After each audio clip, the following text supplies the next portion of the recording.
Логистик тогтолцоонд байнгын ажиллагаанд орохлоор дагвар дайвар бүтээгдэхүүнүүд орж ирнэ. Дагвар дайвар бүтээгдэхүүнд илүү нөгөө нэмэгдсэн бүтээх чиглэлтэй болно. Ингээд үндэсний дотоодын тогтолцоо сүлжээ үүсчиж дараа нь экспортын тогтолцоо үүсэх ийм боломжтой. Энэ л хамгийн бидний олон жилийн амьдарч харж ирж байсан арга, дээрэс нь нөгөө Монголын эдийн засгийн яг үндэс суурь хамгийн олон иргэнийг ажлын байртай болгох хийж байгаа зүйл амьдралын хэм маяг нь өөрөө эдийн засгийн хэм маяг руу шилжих гэсэн ийм л тогтолцоог бол харж байна. Уламжлалт хавгаас эдийн засгийн үр өгөөжийг яаж хөтгөх вэ гэдэг тухайд юм биш үү? Ер нь бол яг түүхэн талаас харахаар энэ чинь нүүдлийн мал аж ахуйгаар манай Монгол улс чинь төрөөд ижээж байсан. Улсаад ижээж явсан. Дайн хүртэл хийж исэн. Дэлхийг эзэлж исэн. Буцаага төсвөө хийжсэн. Эргээд иргэн хүртэл амьдарч исэн. Өнөөдөр бол бид энийг нэг эргэлтэнд оруулж чадахгүй учраас нүүдлийн мал аж ахуй зүгээр нэг юм өрхийн аж ахуй баг соёл шахуу гэж яриад байгаа байхгүй. Яг соёл амьдралын хэм маяг бол мөн үгүй л мөн. Гэхдээ эн чинь нөгөө 5 малыг 10 болгож जैन 10 малыг 20 болгож जैन ингээд үйлдвэрлэл явагдаж байна. Тэр малчны өмчхөөс илүү Монголын нутаг дэвсгэр дээр Монголын баялаг үйлдвэрлэгдэж байна. Энэ баялаг болгоныг яаж эдийн засгийн эргэлтэнд оруулах уу гэдэг дээр тогтолцоо шийдлийн тухай ярьж ийж тэр энэ Улаанбаатарын зах зээлтэй шууд шинэ логистикийн шугамар холбогдчихж эдийн засгийн суурь явах юм аа гэж ингэж харж байна. За тэгэхээр та улсын хурлын хууль тогтоогчдын нэг тийм ээ яаж ямар бодлого хэрэгжүүлж байж энэ эдийн засагт илүү үр нөлөөтэй алхмууд хийгдэх юм шиг ийм дүгнэлт хийж байна. Тийм бид нар нөгөө уул уурхаан баялагаас хит хамааралтай болсон. Уул уурхаан орлого өсөөд ирэхлээр үүгээрээ бид нар голдуу төсвийн зарлагаа нэмэгдүүлдэг болсон.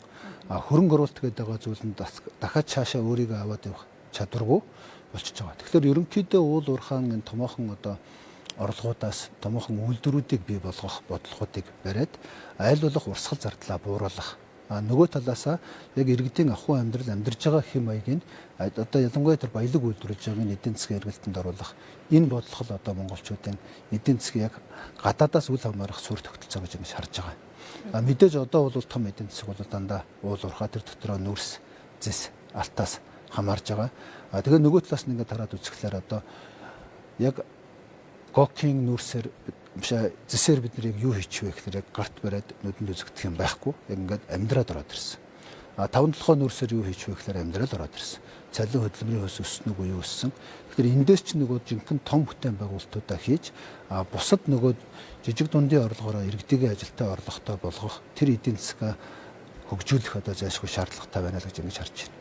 Тэгэхээр улсын хурал дэх эдийн засагч санхүүгийн салбарын энэ олон жил ажилласан хүмүүс улсын хуралд орж ирээд хамгийн түрүүнд татварын орчныг таатай болох баха. Жижиг дунд үйлдвэрлэл тийм ээ. За том тэр аж ахуйн нэгжүүдийг ярихаа болио гэж бодоход жижиг дунд үйлдвэрлэл эрхлэгчдэд таатай тийм хөрс суурийг бий болгосоо иргэдийн гар дээр ирж байгаа бодит орлого дээшлээсээ нэмэгдээсэ гэдэг ийм хүлээлттэй байгаа шүү дээ. Тийм. Тэгэхээр татварын бодлого бол өөрөө нөгөө яг тэнцвэр байхгүй юу? Төр өөрөө татвараа авах ёстой. Хитрүүлвэл нөгөө аж ахуйн нэгжүүд нь унчна. Аж ахуйн нэгжүүд Монгол улсад оршин тогтнож байгаа бол татвар төлөх ёстой.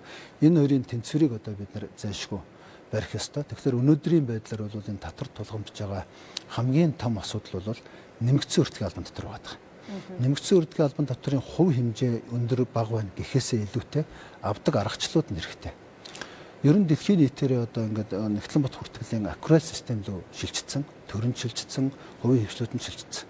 Манай Монгол улсад бол харин аккурат суурил бол хувийн хвшлүүд бол хангалттай шилжчихсэн. Төрийн бодлого маань өөрөө нөгөө мөнгөн сүртэй явдаг буюу одоо жишээлбэл чивтер нэг юм худалдааны гэрээ хийлээ. 3 сарын дараа мөнгөний төлөйгээд хэлэхлээр аккурат суурьаар бүртгэхдээ мөнгө аваагүй гэж орлого олсон нөөтийн өглөгтэй гэж ярьдаг, биччихдэг. Тэнгүүд тэр өглөгөө төлөхгүй бол дансыг хаана гэдэг ийм асуудал үүсч. Тэгэхээр хамгийн түрүүнд нөөттөр зохицуулах асуудал нь бол юу вэ гэхээр цаг хугацааг нь зохицуулж өгөх асуудал буюу төр өөрөө тэр аккурат суурьлуу шилжих ёстой. Дэлхийн улс орнууд ихэнх нь ийшээ шилжээд дуусч байгаа. Энэ нь өөрөө төсвийн мөнгө орлого зардал цаг хугацаанд уйлдах гэсэн юм зарчмууд дээр уйлдж байгаа учраас энэ тал руугаа бол нэгдүгээр шилжиж идэх хэрэгтэй. Хоёрдугаар татвар дээр бол хамгийн том саад бэрхшээл бол татвар ногдох орлогоос хасагдахгүй зардал гэдэг ийм зардлууд байдаг.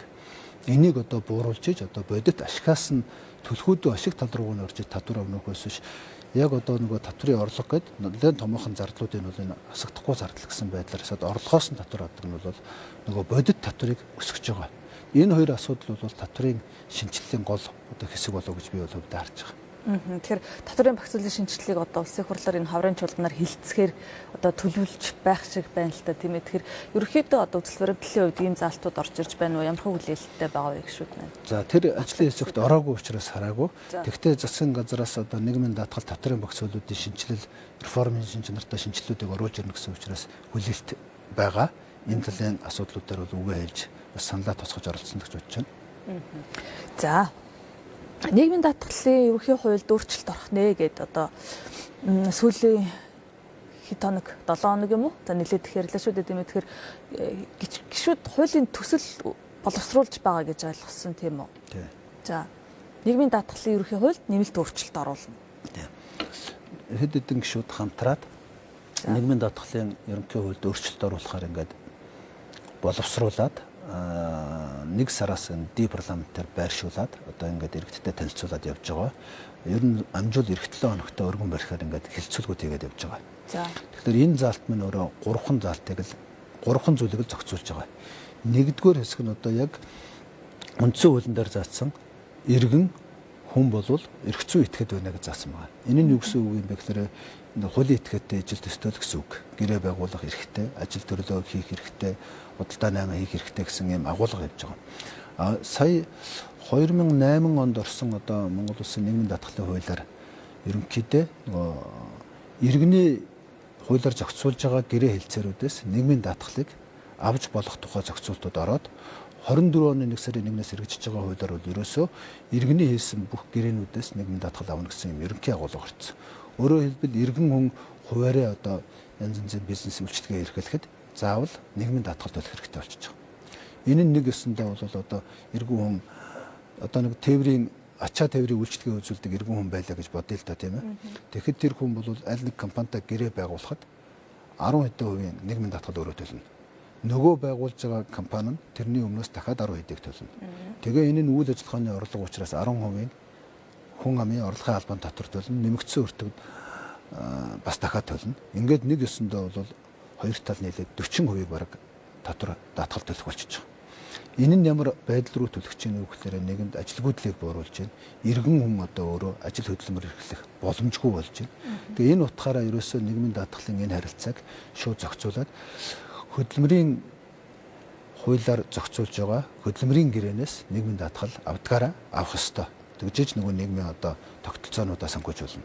Харин бизнесийн шин чанартай буюу иргэний хуулиар зохицуулж байгаа гэрээ хэлцлүүдээс нийгмийн даатгалыг авдгийг нь болиулъя гэсэн юм нэгдүгээр зохицуулалт ингэж орж ирж байгаа. Ингэснээрээ бол ажлын байр нэмэгдэнэ. Иргэд өөрөө хуваараа хөдөлмөр эрхлэх боломж нь улам нэмэгдэнэ гэсэн юм агуулгатай. Хуучин иргэний хуулиар зохицуулагддаг байсан юм биш үү тийм үү? Тий. Тэгсэн чинь нийгмийн даатгалын тухай хууль дээрээ ажил бараа үйлчлэгээ худалдаж авч байгаа бол заавал тэн дээр нийгмийн даатгалын шинтгэл нэмэгдлэр ороод ирчлээ л гэсэн үг байна тийм ээ. Тэгэхдээ энэ дээр бол бизнесийн харилцаа, хөдөлмөрийн харилцаа гэдээ хоёр өөр байх шиг байна. За жишээлбэл одоо нэг байгууллагад ажил эрхэлж байгаа хүмүүсийн нийгмийн даатгалын шинтгэл дээр бол ямар нэгэн өөрчлөлт гарахгүй гэж ойлгох юм уу? Гарахгүй.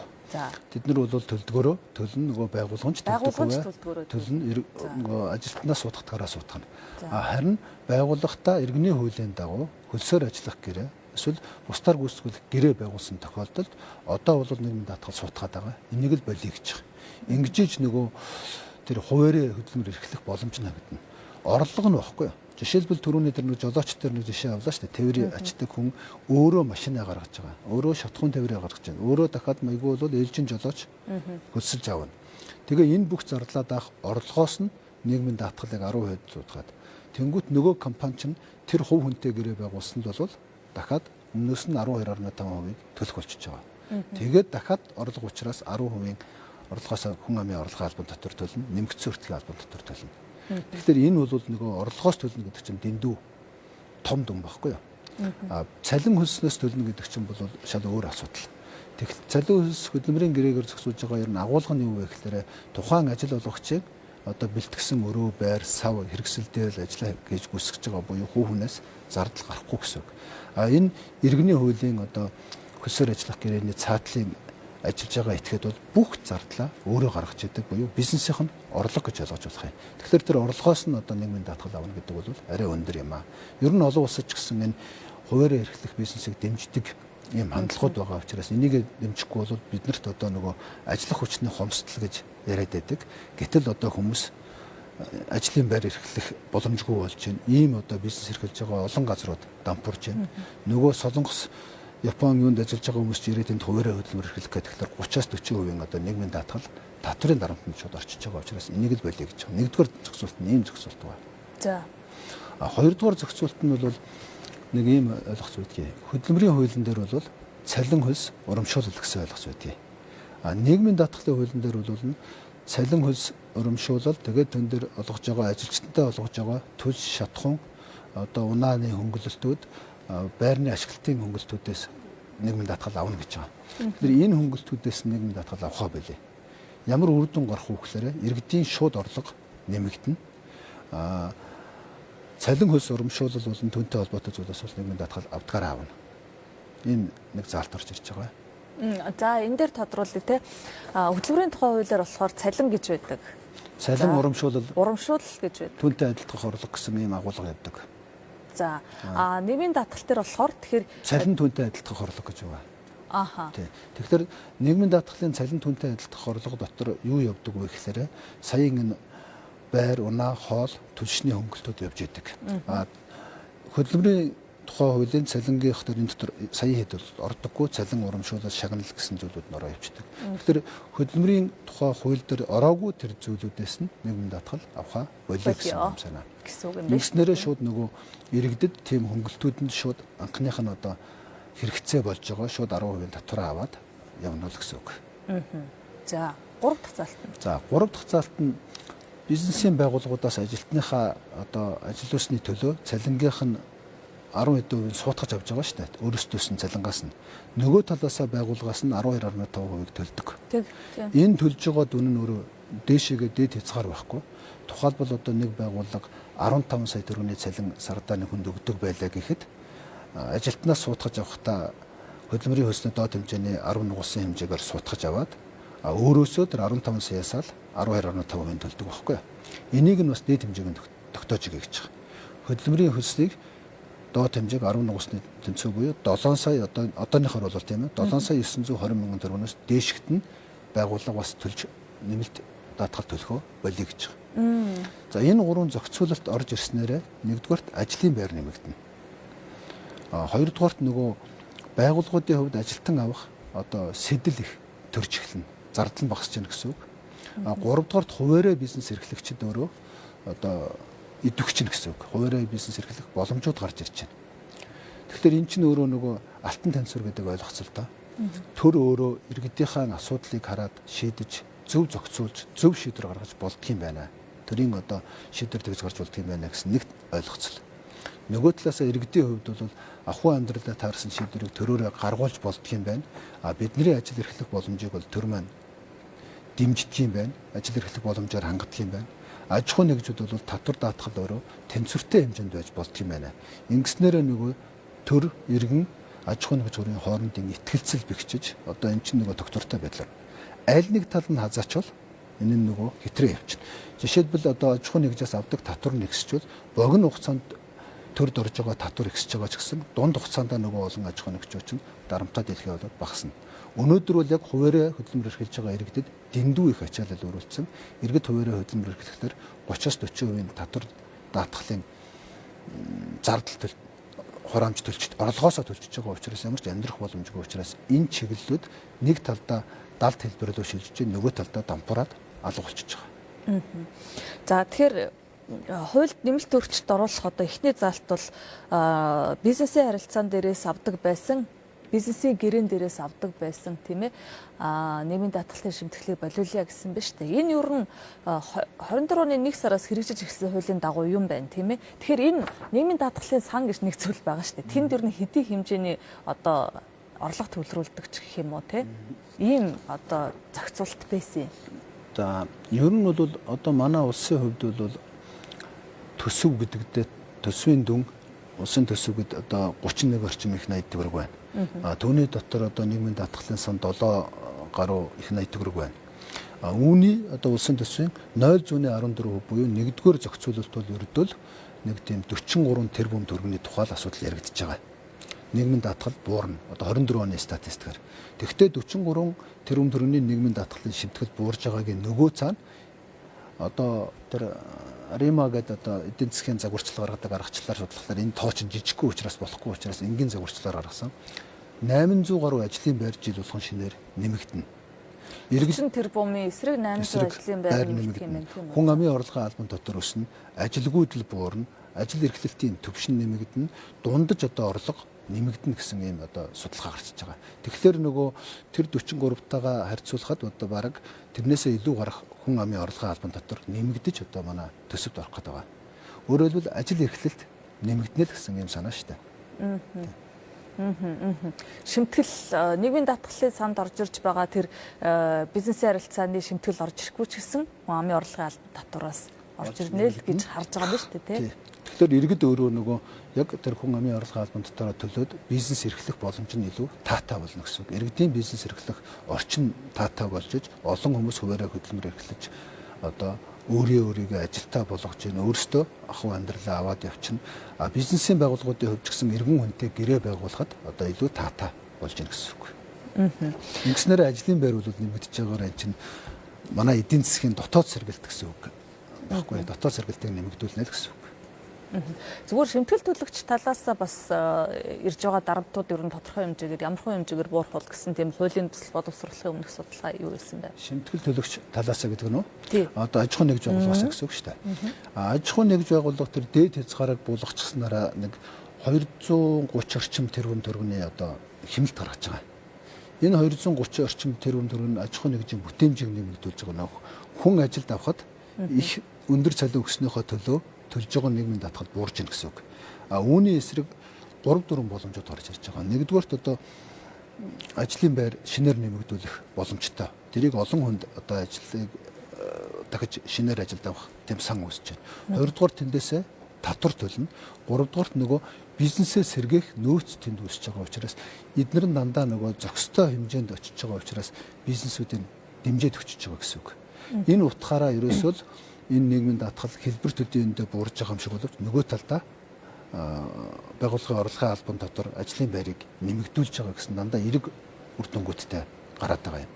Ер нь яг нөгөө нэг юм өнөөдөр ингээд нийгмийн даатгалыг хэтрүүлчээд тавьчихлаар өнөөдөртөө нийгмийн даатгалын орлого өсөд байгаа юм шиг боловч яг маргааш нөгөөдрөөс олон аж ахуй нэгжүүд дампуураад ирээд огцом одоо нийгмийн даатгалын шимтгэл унах ийм эрсдэл рүү орж байгаа. Энэ зохистой хэмжээнд байж ич цаашаа өснө. Тэгэхээр ерөөсөө энэ зохистой хэмжээг гэр аж ахуй нэгж иргэнээс нийгмийн даатгалыг авч иж нийгмийн даатгал цаашдаа тогтвортой жигд өснө. Ингэж бид нөгөө нийгмийнхаа харилцааг бас тэтгэмжийнхаа харилцааг зөв зохицуулж чадна л гэсэн үг. Тэгэхээр одоо таны саяны хэлсэн одоо яг тэр цалингаас авч байгаа байгууллага төлж байгаа шимтгэлийн дээд хэмжээг тогтоох нь за манад одоо үйл ажиллагаа явуулж байгаа аж ахуй нэгжүүдээс хэдэн хувьд нь тийм боломжтой билээ тийм ээ. Бүр жижиг одоо ингээд хуваараа бизнес хийдэг хүмүүст ч юм уу энэ хууль өөр нь яаж очиж нөлөөлөх болоо. Хэрвээ ийм өөрчлөлт орвол тийм. Бүр энэ жижигүүдэд бол тийм том нөлөөтэй биш. Дунд болон одоо томоохон байгууллагууд их нөлөөтэй өндөр цалин өгдөг тийм. Өөрөөр хэлбэл нөгөө байгууллагын төлдөг нийгмийн даатгалын шимтгэлийг дээд хэмжээгийн тогтоох тухай ярьж байгаа шүү дээ. Тэгэхээр энэ голдуу яаж яах вэ гэхээр нэг талаасаа гадаад ажилтдаг өндөр мэргэжлийн хүмүүс авч ажиллах. Учираас нөгөө технологийн болон одоо инженерингийн том санхүү хууль эрх зүйн том одоо үн цэнтэй ажилтнуудыг авч ажиллуулахад голдуу байгаа. Хоёрдугаар том компаниуд өөрийнхөө нөгөө гүйцэтгэх удирдлагуудыг авч ажиллуулах. Эсвэл нарийн технологийн мэргэжилтнүүдэд авч ажиллах учраас энэ мэргэжилтнүүдийг авч ажиллах зардал нь буурснараа тухайн бизнес өөрөө дэмжигдэх боломжтой гэсэн үг. За тэгэхээр нийгмийн даатгалын шимтгэл гэхээр нөгөө талд нь нийгмийн даатгалын сан гэж нэг юм зүйл байдаг тийм ээ. Тэндээс бид нэр одоо ингээд хамгийн гол нь хүүсийн ойлгож байгаагаар бол золон сан байна те тэтгэврийн сан эрүүлэндээ сан ч юм уу. Тэтгэврээ тэндээс авдаг байна гэдэг ерөнхий нэг юм ойлголт байгаа шүү дээ. За татвар хураамж ч юм уу шимтгэл ингээд буурлаа. Нийгмийн даатгалын сангийн чинь орлого бүрдүүлэлт нь багасах юм биш үү? Тэтгэврээ хүмүүс яаж авах вэ? За 2030 оноос ч юм уу хэдэн оноос 30 45 он гэдэг баха ер нь бол хүн амын одоо ингээд өсөлтийн юм цонх үе эхэллээ. Тэгэхээр тэтгэвэр авагчдын тоо огцом нэмэгдэнэ, эрс нэмэгдэнэ тийм ээ. Тэр үед яах вэ гэдэг нэг ийм асуулт нийгмийн даатгалын хууль хөндөгдөх болгонд гардаг л та. Тэгэхээр нэг орлого талаа бид нар ингээд бүрдүүлэх гээд нэг үздэг, бизнес эрхлэгчдэд дэмжих гээд нэг үздэг тийм. Тэгэхээр энэ зохицуулалт дээр та бүхэн юу гэж харж байна вэ? За яг зөв асуулт. Хэрвээ бид нар орлогоо хит бууруулчвал тэр тэтгэмжээ тэр эрүүл мэндийн даатгалаа ажиллаж чадхаа авчирна гэсэн үг. Тэгэхээр бас хит ихтүүлчвэл нөгөө тэжээгчээ алдна гэдэг шиг нөгөөдөл ч нурж унчаад байгаа байхгүй юу. Тэгэхээр энэ тоонууд бол нийгмийн даатгалын сангийн одоо энэ гурван зохицуулалт гуруулаа нийлэл манай улсын төсвийн 0.99% буюу одоо 300 орчим тэрбум төгрөгийн асуудал яригдж байгаа гэсэн. Нийгмийн даатгалын сангийн гэсэн үг үү? Улсын төсвийн тийм 300 орчим тэрбум. 300 орчим тэрбум гэдэг чинь одоо жил болгон өсөж байгаа дүнгийн одоо тал гэсэн үг байхгүй юу? Жил болгон манайх чинь одоо ялангуяа 24 оны нийгмийн даатгалын шимтгэлийн орлогын өсөлт бол одоо би бараг удлаас нэг бол 7-800 тэрбум гөр авчиж байгаа байхгүй юу? Тэрний 50% гэсэн үг. Гэхдээ нөгөө энэ ажил эрхлэлтийг боомлжиж өсгөж байгаа дүн дунд хугацаанд ерөөсөө бүр байхгүй болно гэсэн үг байхгүй юу. Тийм учраас зохистой харьцаа гэдэг юм байна. Ерөөсөө л энэ нийгмийн даатгалыг өсгөхийг бол аж ахуйн нэгжээс тэр хувь хүнээс тэр зохистой хэм хэмжээгээр л авахгүй ачаалан өндөрдүүлээд очих юм бол тэр салбар тэр чигээрээ дуусаад алга болчихно. Ирээдүйдээ огцом унах боломжтой. Хоёрдугаарт энэ дүн бол 300 орчим тэрбум төгрөгийн дүн ажлын байрыг олноор нэмэгдүүл эдийн засгийг сэргээж буцаагаад нөгөө татвар төлөлт ажлын эрхлэлтийн төвшин гэсэн юм олон тооцоолууд байгаа байхгүй юу. Тэгээ энэ ч одоо бараг 10 хэдэн мянган ажлын байр нэмэгдэх тооцоо гарцсан явж байгаа зөвхөн 3 дахь дээр ихэд. Тэгэхээр энэ ажлын байрууд нь манай дотоод эдийн засгийн идэвхжлийг нэмэгдүүлэх учраас оновчтой хэмжээ. Хэтэрхий бууруулчвал тэтгэмжүүд өөрөө байхгүй болно. Ер нь энэ тэтгэмжүүдийг одоо бид нар бас зөв зохистой хэмжээнд оруулахын тулд энэ орлогын зөв зохистой одоо орлогоо авдаг талаа их зөв хэм хэмжээнд барих ёстой гэдэг ойлгох завж байгаа. Зарим нь бол байгууллагууд бүр төлдөггүй болгоё гэж ярьж байна. Бүр огцон буулгая гэж байна. Одоохондоо энэ бол боломжгүй. Яг зохистой хэмжээг яг энэ хэмжээ гэж үзэж байгаа. Энээс дээшээ доошоо нэг 2-3 пункт өсөж болно, 2-3 пункт буурч болно. Тэгэхээр яг энэ бол дундаж хэмжээгээр нь тааруулж байна. Тэгэхээр энэ нь эдийн засагт сайн нөлөө авчирна.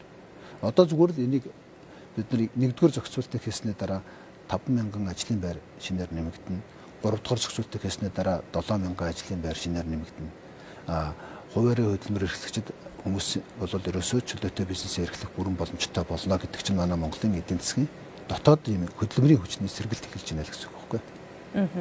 Нийгмийн даатгалын тухай хууль ер нь за татвар нийгмийн даатгалын тухай хуульд ингээд өөрчлөлт оруулах нь өөрөө бас нэг талаараа эмзэг мөртлөө улс төрчдөд бас ингээд улс төрчдийн талаас бас заримдаа олон нийтэд оноо авах тийм ээ таалагдах ийм бодлогоодыг бол татвар нийгэмдэр ингэж гаргаж ирдэг тийм.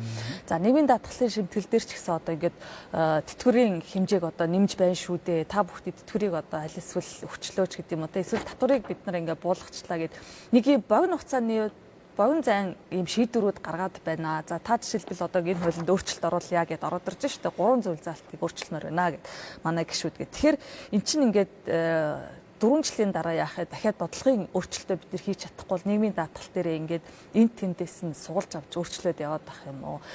Тогтолцооных нь өөрчлөлт хизээ юм бэ? Би одоо энэ асуултыг бараг 10 жил асууж байна. Тэгэхээр тогтолцооны өөрчлөлтийн тухай судалгаа бол хийжсэн. Тогтолцоо чи өөрөө маш том актуар тооцондор суурилна. Одоо бүх орлого зардлыг харж тэтгэврийг хэд болох уу, яаж өсөх үү гэдэг энэ бодлогууд бүгд тэнцэх ёстой, орлоготойгоо тэнцэх ёстой.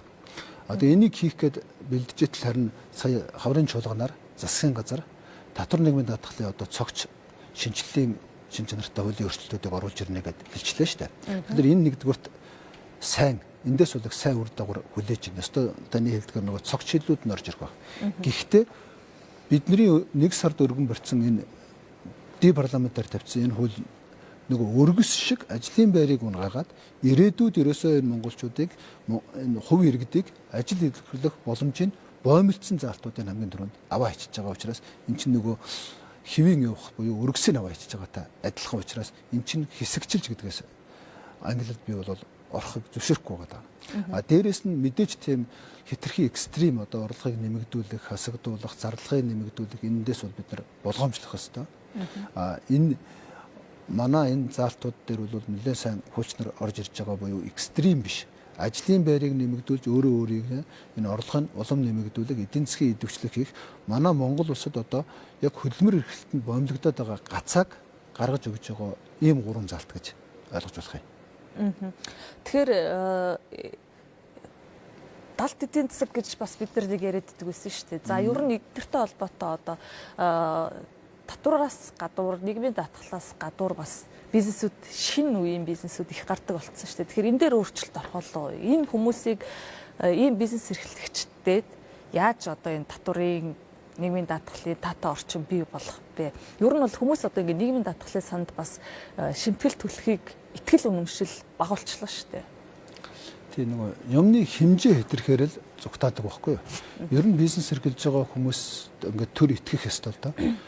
Тэр хүмүүс өөрөө ажиллаж амьдрах гэж явж байгаа. Нэг талдаа ажлын байр бий болгоод ингээд нэг бүтээж явж штэ. Тэнгүүд төр тэрийг дандаа зүгтаагчгээд харчихлаар төр аж ахуйн нэгжийн итгэлцэл алга болчихж байгаа. Тэгэхээр аж ахуйн нэгжүүдтэй ч гэсэн зохистой хэмжээ тогтоож өгдөг юм. Төр өөрөө зөв бодлого явуулдаг юм гэдэг итгэл хэрэгтэй. Төрийн зүгээс яг эднэр дээр бизнесээ эрхлэхэд хамгийн том дарамт болоод байгаа зүйлийн зохистой хэмжээнд байлгах бодлого нь энэ төр иргэн аж ахуйн нэгжүүрийн итгэлцэл байхгүй юу?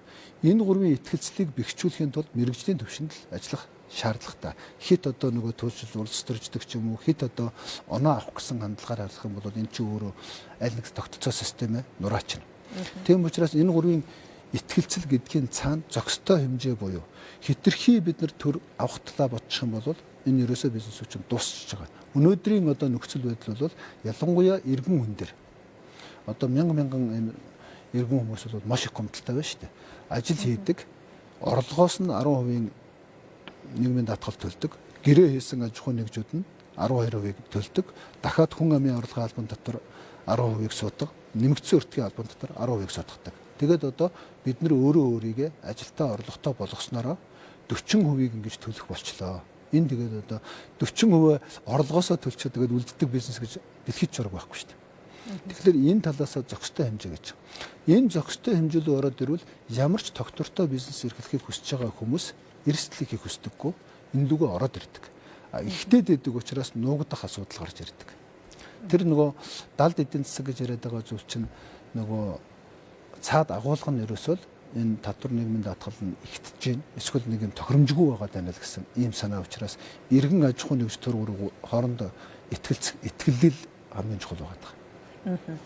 За таны хувьд гишүүдийн хувьд бол бас ингэ нийгмийн даатгал ерөнхий хуульд өөрчлөлт оруулаа гэдэг ийм нэмэлт өөрчлөлт оруулах гэдэг хуулийн төсөл оруулж ирэх гэж байгаа юм байна шүү дээ. За нийгмийн хамгааллын яамнаас бас нийгмийн даатгалын багц хуулийн ийм шинжилгээг оруулж ирж байгаа юм байна тийм үү. Тэгэхээр та бүхэн одоо яаж хуулийн залтуудаа энэ ажлыг нэгтгэж байгаа вэ? Нэг л парламент бид нар шүү дээ. Яг зөв. Гэр бүл нийгмийн хамгааллын энэ засгийн газар чи ер нь бол сая хаврын чуулганаараа зарласан байхгүй юу? Цогц багцуулаа оруулж ирнэ гэж. Тэрийг зарлахаас өмнө ди парламент дээр энэ чинь боловсруулад одоо нийгмийн даатгалд болж байгаа тэр өргөсч 3 заалтын аваа хийчаа гэд. Тэгээд цаашаагач гэсэн ер нь нийгмийн даатгалынхаа тогтолцоог зөв болгох судалгаануудаа хийгээд явж исэн. Тэгэхээр энэ яам маань өөрөө юм оруулаад ирнэ гэдэг чинь бас их том өндөр хүлээлттэй болчихж байгаа. Хэрвээ бидний энэ заалтууд яамны оруулж ирж байгаа заалттай таарж нийцчихвэл аль сайныг аваа явчихна. Та хуулийн төслийг хараагүй байгаа. Хараагүй байгаа. Одоо бүрэн өргөн бараг байгаа шүү дээ. За. Тий. Биднийх бол ди парламентаар тавьчихад удаж байгаа. Тэгэхээр ер нь бол энэ тааруулаад бид нар заавал одоо нөгөө яг таны хэлдэг шиг өрсөлдөж байгаа биш үхгүй юу? Яг үнэхээр энэ зүйл заалтууд нь таарч байгааг бол аль нэг лугаа уусгаад бид нар ойлголцож болох зүйл байхгүй. Нэг л хууль дээр ярьж байгаа үстэй. Тийм хоёр нийгмийн даатгал ерөнхий хууль дотроо дахиад ийм хуулиуд дотроо яваад байна. Багц хуулийн цогц гэхээр засгийн газраас орж ирэх гэж байгаа хууль бол илүү өргөн үрээтэй орлого зардал тэгээд тэр нийгмийн даатгал тэтгэвэр тэтгэмжрүүлэнгийн даатгалыг тогтоосон тал руугаа тийм шинжилэлүүд орж ирэх байна. Энэ бол орлогын өргөсчиг хэсгүүдийг л зохицуулъя гэж байгаа асуудал шүү дээ. Дараа нь цаашаа энэ тогтолцоогийн зөв болгох юм судалгаанууд явж байгаа учраас тэрэн дээр идэвхтэй хамтраад ажиллах бүрэн боломжтой. Энэ заалтууд нь нийцж байвал бид нэр заавал дэрийг давхцуулж тусд нь батлахгүй нэг болгоод нийлүүлээд хамтраад ажиллаж хад бол чинь нэг л юмны төлөө явж байгаа гэхээр энэ боломжтой зүйл байхгүй. Нийгмийн даатгалын хууль хамгийн олон удаа одоо өөрчлөлт орсон хуулиудын нэг үед юм билээ. 90-ад онд батлагдсанаас хойш 30 гаруй удаа өөрчлөлт орсон байдгийн байна. Ихэвчлэн одоо би бас сая хэлсэн тийм ээ. Ер нь оноо авах гээд өөрчилждэг. Тэгэхээр нэгд нийгмийн даатгалын одоо хуулийн өөрчлөлтийг та өргөн бариад одоо энэ чиглэлээр бас санал бодлоо илэрхийлээд явах нь шүү дээ. Тэгэхээр яг энэ тогтолцоог бид арай ирээдүйтэй болгохын тулд таны хувьд одоо ямар саналуудыг дэвшүүлж байна? Жишээлбэл одоо нийгмийн даатгалын сан гэдэг чинь нэг юм үе залгамжлсан үрийн сан шиг ингээ болоод ирлээ шүү дээ, тий. Нийгмийн даатгалын сан манай Монгол улсын хувьд нөгөө нэг улс төрийн системээс нөгөөлөв шилжсэн учраас нөгөө анхны хуримтлал байхгүй. Тэгвэл нөгөө тэтгэр болгох одоо тооцооллын өр үүсцэн дээрээс л бид нар нөхөж явж байгаа гэсэн үг байхгүй юу? Тэгэхээр ерөөсөө энэ тэтгэр нийгмийн даатгалын тогтолцоогоо иргэдийг аягүй сайн соён гээгэрүүл хэрэгтэй байгаа.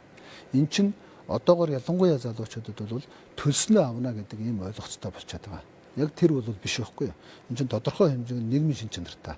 Жишээлбэл та бүдэрийн цалин ялгаатай байж болно. Ялгаатай ажиллаад ингээд төлсөн байхад тэтгэрийг ер нь ойролцоогоор авах хэрэгтэй. Тэтгэр гэдэг чинь агуулга нь одоо нөгөө өндөр настай босныхаа дараа амьдрах баталгаач хүсвэрийг л хэлж байгаа шүү дээ. Ажил хөдөлмөр эрхлэх чадваргүй болсон. Энэ санг бүрдүүлэхийн тулд олон хүмүүсээс мөнгө цуглуулад тэгээ энэ цуглуулсан мөнгөө өсгөж үржүүлээд тэгээд дундаж тэтгэврийг өсгөх ийм бодлого өнөөхөөс биш тэрэн дотор төлсөн их аваад баг төлсөн баг авдаг гэдэг ийм ойлголц бол олон улсад бас байхгүй.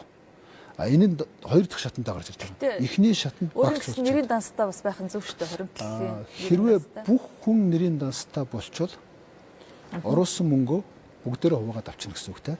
Тэгэхээр олон улсад байдаг нэг жишг бол нэгдүгээр үе шат бол жишээлбэл 2 сая ч юм уу 3 сая төгрөгөөс бид нар бүгдээрээ нийгмийн даатгал төлөөд тэгээд бүгдээрээ дунджаар нэг 2.5 саяын тэтгэр авъя гэсэн нэгдүгээр үе шатнд жоохон халамжийн шин чанартай гоц тэгжиж бид нар нөгөө баг орлоготой хэсэг одоо төлж чадаагүй хэсэг тэтгэр авах хэсгүүдээ бас дундын сангаасаа босгоно. Тэгээд 3 саяас дээш ч юм уу 6 сая хүртэлх дүнгээ нэрийн дансаараа авч болно. Тэрнээс дээш дүнгээрээ одоо хувийн тэтгэрийн даатгалын сан гэдэг өөртөө зориулж бас болж байгаа байхгүй юу. Ийм байдлаар нийгмийн даатгалыг ерөөсөө олон янзаар шийдэж болно л доо. Тэгэхээр яг өөрийнхөө оруулсан мөнгийг өөрөө авна гэдэг бол энэ нийгмийн даатгалын тогтолцооны одоо суурь үндсэн зарчим биш.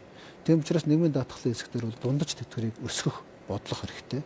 Дундаж тэтгэвэр гэж яг юу хэлээд байгаа вэ гэхээр одоо хамгийн бага тэтгэвэр авч байгаа хүмүүсийг яаж хөдөлмөрийн өснөд доод хэмжээнд өргөх үү? Яаж түүнээс дээш өсгөх үү гэхээр бас сангаа өсгөн. Сангаа өсгөн гэдэг чинь нэг хүний орлогыг ихтэх биш, зохистой хэмжээнд байж жигд өсгөнө гэсэн юм. Бизнестэйгээ цуг өсгөж, бизнесүүд өсчиж сан өснө. Энэ хоёрын одоо тэнцвэрүүд л байхгүй. Одоо чинь манайх ажил хийж байгаа хоёр хүн нийлээд нэг хүний тэтгэврийг бараг өгдөг гэж тийм тооцоо хийдэг болов.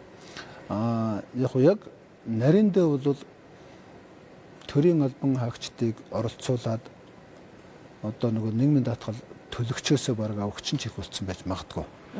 Гэлээгээд энэ тогтцоо бол тийм алдагдах ёсгон байгаа даа. Энэ дээр бид нар ямар баланс тэнцвэрийг барих гэдэг нь вэ гэхээр бизнесийг тэнцвэртэй явуулахдаа тэр тогтсон дүнгээ тасралтгүй авна.